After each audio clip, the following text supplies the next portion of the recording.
Flick to link, link to flick.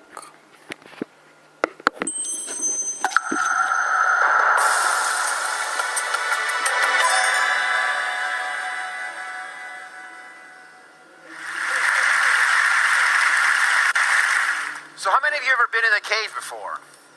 Okay, a few of you. When you think of a cave, most of you think of a tunnel going through solid rock. In fact, that's how most caves are. Around this half of the country, most of your caves are made of limestone. Back where I'm from, most of our caves are made of lava rock because we have a lot of volcanoes out there.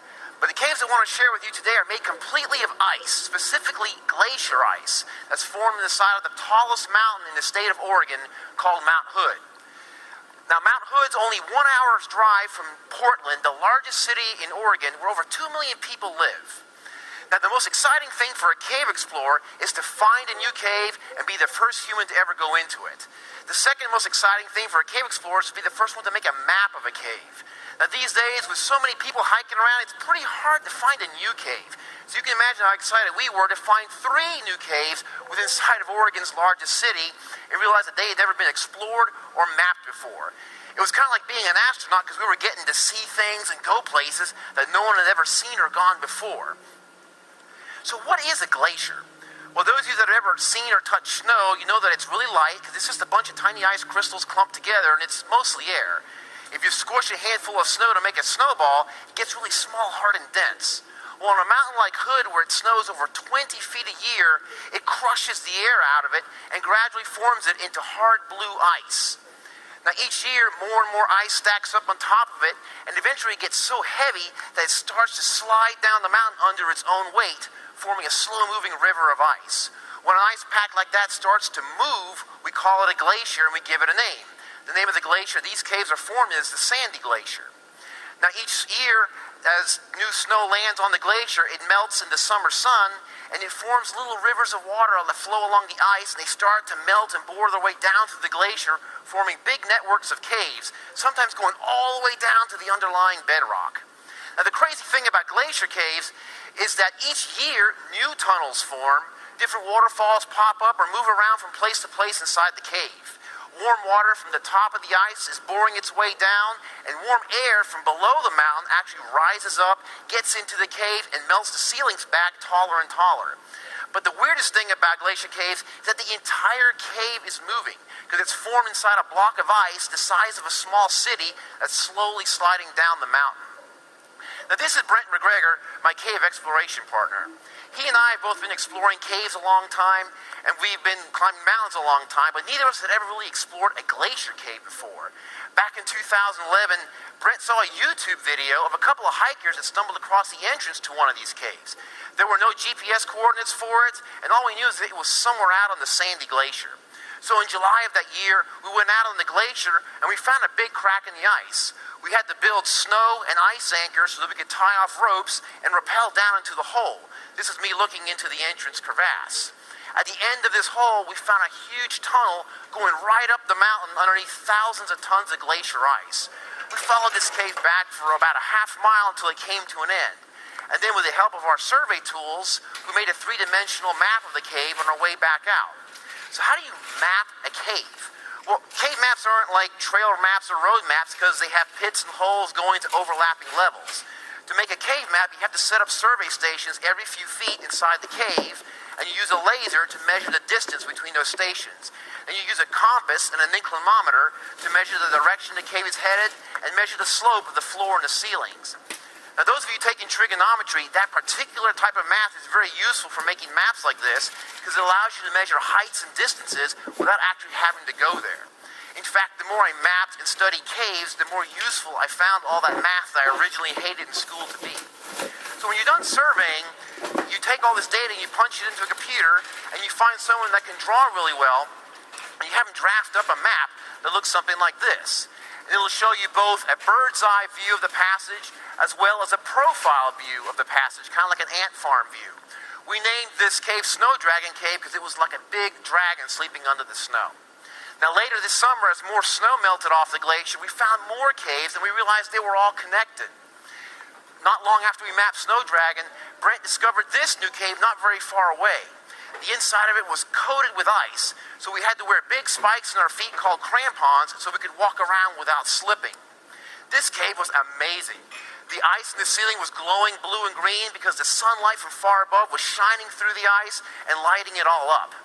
Now, we couldn't understand why this cave was so much colder than Snow Dragon until we got to the end and we found out why. There was a huge pit or shaft called a moulin going 130 feet straight up to the surface of the glacier. Cold air from the top of the mountain was flowing down this hole and blasting through the cave, freezing everything inside of it.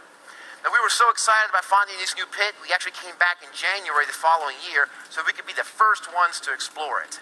It was so cold outside, we actually had to sleep inside the cave. There's our camp on the left side of this entrance room. The next morning, we climbed out of the cave and hiked all the way to the top of the glacier where we finally rigged and rappelled this pit for the very first time. Brent named this cave Pure Imagination, I think because the beautiful sights we saw in there were beyond what we could have ever imagined. So besides really cool ice, what else is inside these caves? Well, not too much lives in them because they're so cold and the entrances actually cover up with snow for about 8 months of the year. But there are some really cool things in there. There's weird bacteria living in the water that actually eat and digest rocks to make their own food to live under this ice. In fact, this past summer, scientists collected samples of water and ice specifically to see if things called extremophiles, tiny life forms that have evolved to live in completely hostile conditions, might be living under the ice. Kind of like what they hope to find on the polar ice caps of Mars someday. Another really cool thing is that as seeds and birds land on the surface of the glacier and die, they get buried in the snow and gradually become part of the glacier, sinking deeper and deeper into the ice. As these caves form and melt their way up into the ice, they make these artifacts rain down from the ceiling and fall into the cave floor where we end up finding them. For example, this is a noble fir seed we found. It's been frozen in the ice for over 100 years and it's just now starting to sprout. This mallard duck feather was found over 1,800 feet in the back of Snow Dragon Cave. This duck died on the surface of the glacier long, long ago, and his feathers have finally made it down through over 100 feet of ice before falling inside the cave. And this beautiful quartz crystal was also found in the back of Snow Dragon. Even now, Brent and I find it hard to believe that all these discoveries were essentially in our own backyard, hidden away, just waiting to be found. Like I said earlier, the idea of discovering this busy world we live in kind of seems like something you can only do with space travel now, but that's not true. Every year, new caves get discovered that no one has ever been in before. So it's actually not too late for one of you to become a discoverer yourself. You just have to be willing to Flick to link, link to flick. My photo taste is the interest because they are the best. And I'm Colin Lowther. Spotlight uses a special English method of broadcasting. It is easier for people to understand no matter where in the world they live.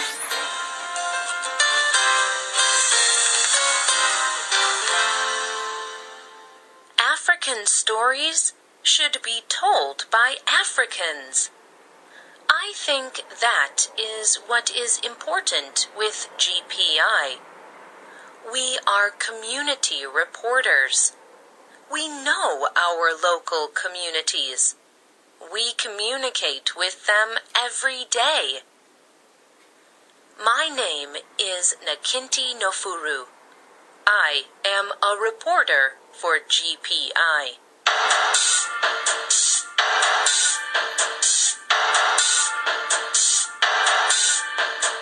Nakinti Nofuru talked about her work with GPI in a video. She is a reporter in Cameroon for the Global Press Institute, or GPI. GPI is different than most news organizations. They provide training and jobs for women. These women, like Nofuru, become high-quality reporters. They share important news from their communities with the rest of the world. Today's spotlight is on the Global Press Institute.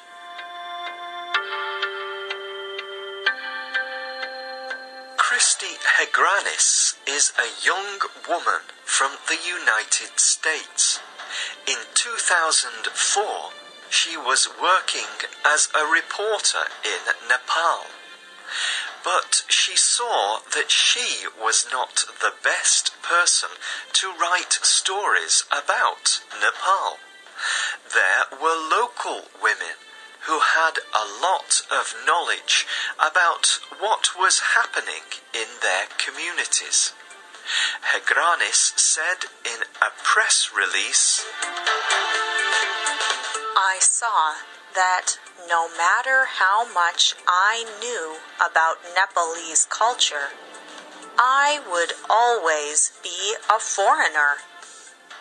I would always face a space that I could not cross in the social, historical, and political situation of reporting.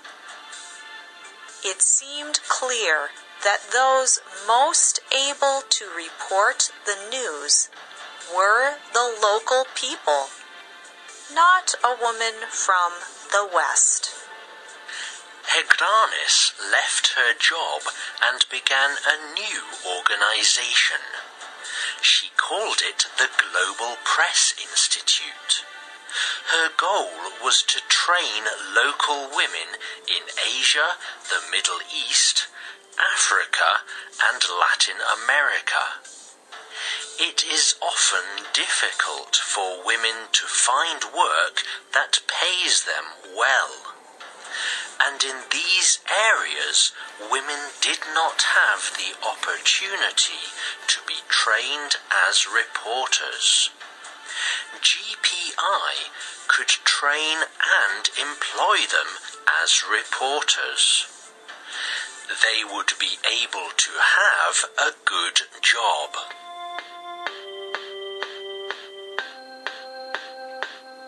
In 2006, GPI began training women.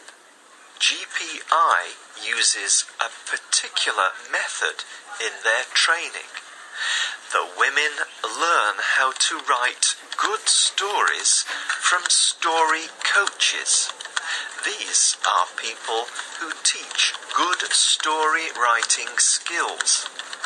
The women also learn to take photographs to publish with their stories.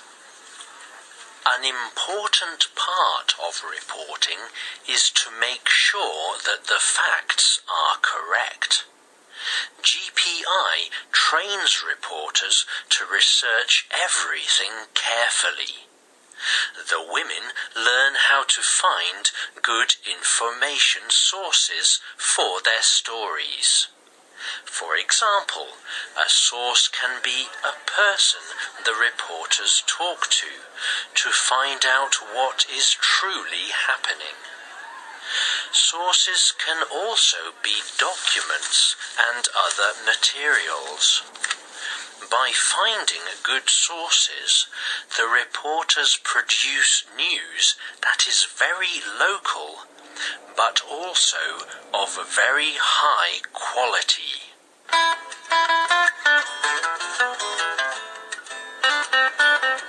For example, Yvonne Genot-Lyons is a GPI reporter in Argentina. She wrote a popular story about a group in Argentina called Make It Sound.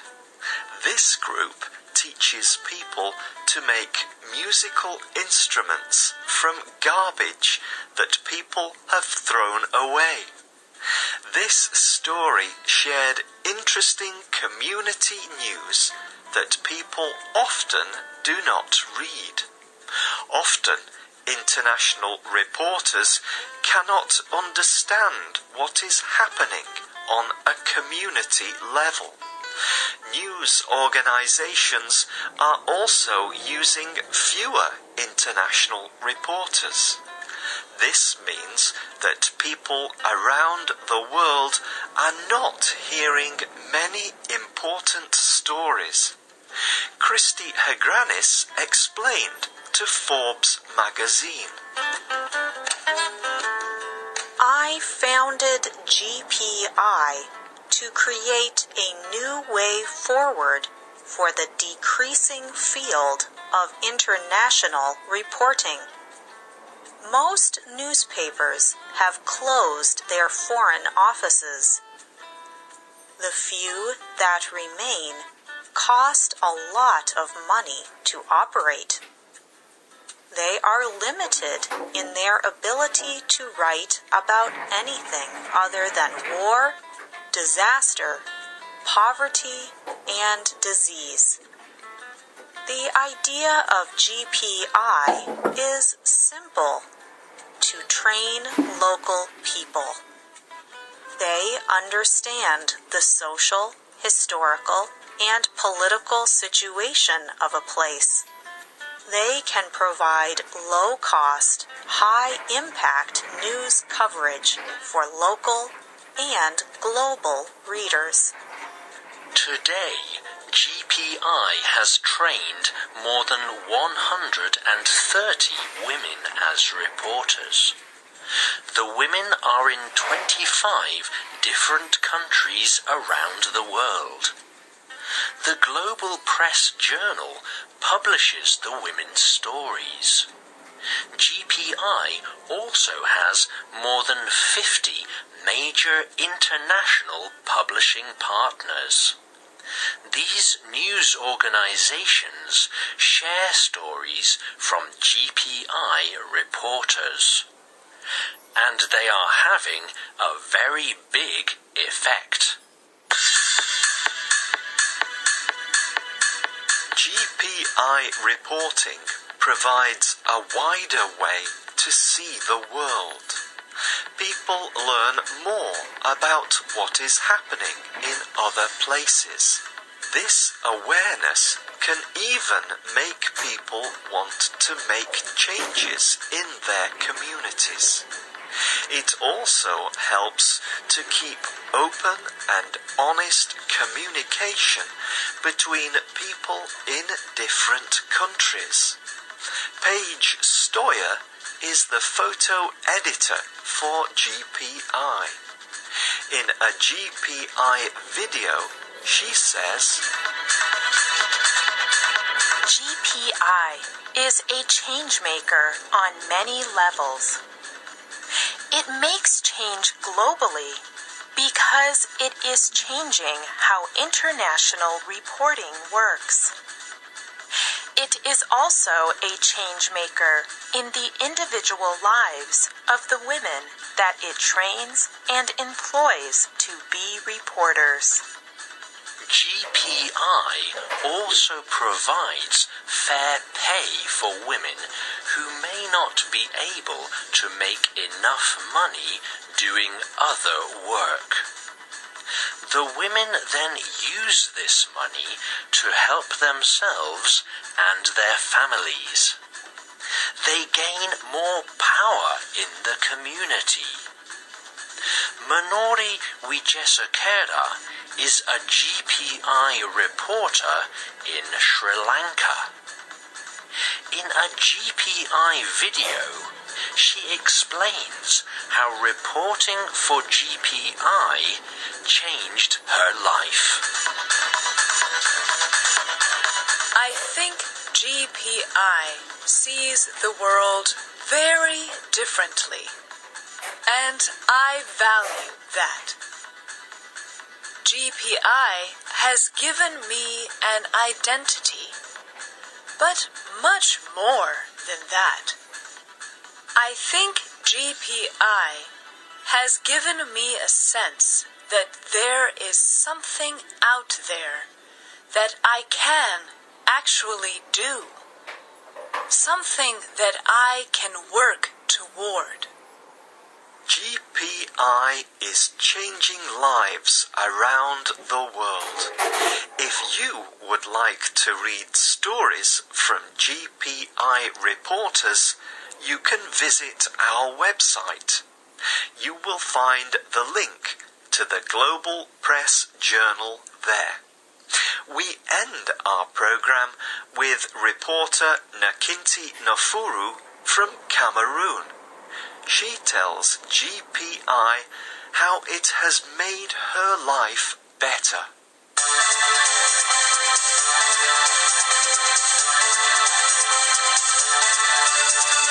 GPI has turned my whole life around completely.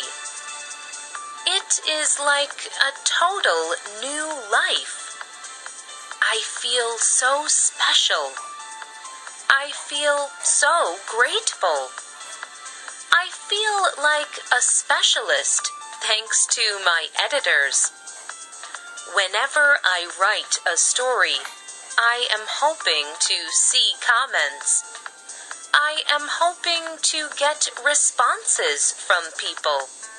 And when I see them, I feel so happy.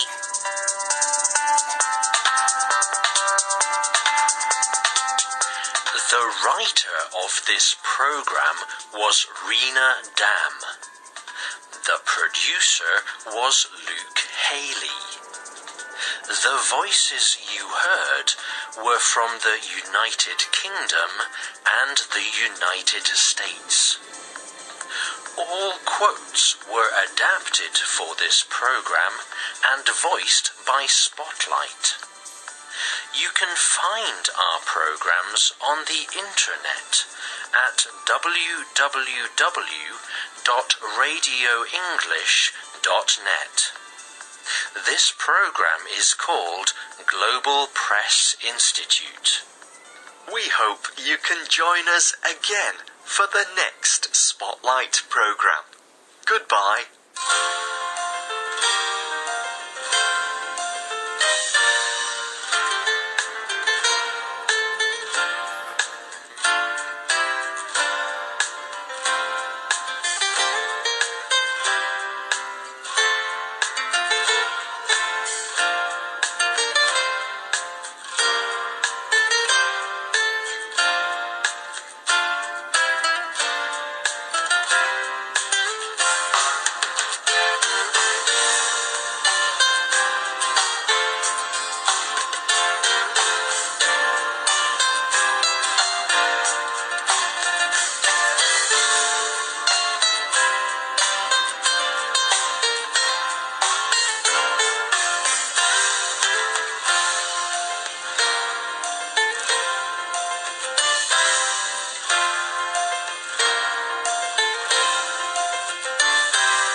Flick to link to flick.